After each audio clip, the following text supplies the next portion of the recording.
Smart Viewers, sebelum mulai aku mau tanya dulu nih.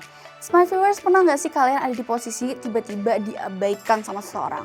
Chat cuma dibaca, telepon nggak diangkat, ditanya nggak dijawab, tiba-tiba orang itu menghilang tanpa penjelasan. Atau mungkin justru kalian pelakunya? Kalau iya, menurut kalian orang itu sedang nggak berkomunikasi? Yuk kita bahas bareng-bareng sama aku, Sabila, di Ekspresi. Dalam ilmu komunikasi, diam pun tetap merupakan komunikasi. Banyak orang mikir komunikasi hanya terjadi ketika kita berbicara. Padahal komunikasi jauh lebih luas dari itu. Setiap hari kita berkomunikasi melalui berbagai cara. Ada komunikasi verbal, yaitu melalui kata-kata, baik lisan maupun tulisan. Ada komunikasi nonverbal, yaitu melalui ekspresi wajah, gestur, kontak mata, cara berpakaian, hingga intonasi suara.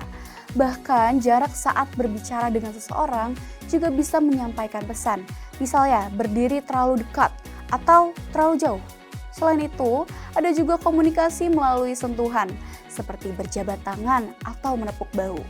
Ada nih komunikasi visual melalui warna, simbol, dan desain. Bahkan aroma atau bau juga dapat menyampaikan pesan. Misalnya, seseorang memakai parfum saat wawancara kerja untuk memberikan kesan rapi dan profesional. Atau aroma makanan dari sebuah restoran yang sengaja dibuat menyebar untuk menarik pelanggan. Artinya, tanpa mengucapkan satu kata pun, kita sebenarnya tetap mengirimkan pesan kepada orang lain. Kali ini aku mau membahas salah satu bentuk komunikasi nonverbal, yaitu silent treatment. Dalam kacamata ilmu komunikasi, silent treatment adalah ketika seseorang sengaja menghentikan komunikasi sebagai bentuk respon terhadap konflik, rasa kecewa, atau kemarahan. Tidak ada penjelasan, tidak ada respons, dan tidak ada kesempatan untuk berdiskusi. Masalahnya nih, saat tidak ada pesan yang jelas, otak manusia akan otomatis mengisi kekosongan informasi. Dalam ilmu komunikasi, ketika pesan tidak lengkap, penerima pesan akan menafsirkan sendiri apa yang sedang terjadi. Biasanya nih, muncul justru asumsi negatif. Kamu marah ya? Aku salah apa? Aku bikin kamu kecewa? Karena tidak ada kepastian, orang mulai overthinking.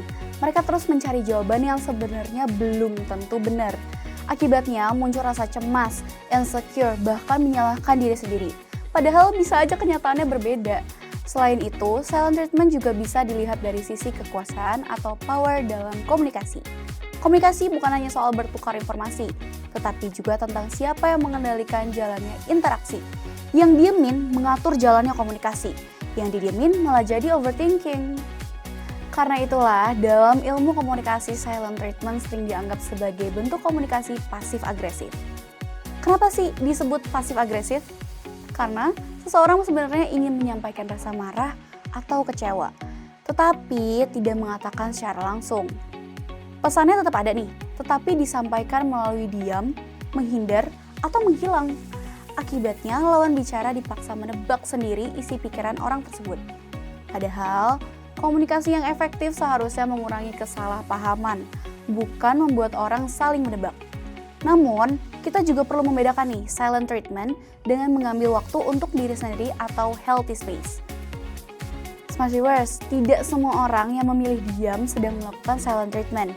Kadang seseorang memang membutuhkan waktu untuk menenangkan diri sebelum membahas masalah. Itu adalah hal yang wajar dan sehat. Bedanya ada pada kejelasan komunikasi. Kalau memang butuh waktu sendiri, sampaikan dengan jelas. Misalnya, aku lagi butuh waktu untuk menenangkan diri, nanti malam kita lanjut ngobrol lagi ya. Nah, kalimat sesederhana itu bisa memberikan kepastian sehingga orang lain tidak terus bertanya-tanya.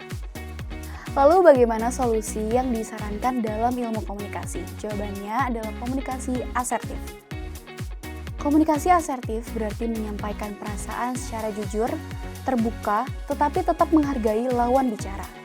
Salah satu tekniknya adalah menggunakan I message atau kalimat yang berfokus pada perasaan diri sendiri. Misalnya, daripada mengatakan kamu selalu bikin aku kesal, lebih baik mengatakan aku ngerasa bingung dan sedih kenapa kamu tiba-tiba berhenti membalas pesanku. Atau aku ingin kita membicarakan masalah ini baik-baik. Sebagai mahasiswa komunikasi, kita belajar bahwa tujuan komunikasi bukan sekedar menyampaikan pesan, Tujuan komunikasi adalah menciptakan kesamaan makna atau mutual understanding. Karena itu, komunikasi yang baik bukan komunikasi yang paling keras, bukan juga yang paling banyak berbicara. Komunikasi yang baik adalah komunikasi yang paling jelas. Jadi ingat, diam memang tetap merupakan komunikasi, tetapi komunikasi yang sehat adalah komunikasi yang memberikan kejelasan. Oke, menurut Smart Viewers, diam tetap masuk komunikasi nggak nih? Boleh tulis di kolom komentar di bawah.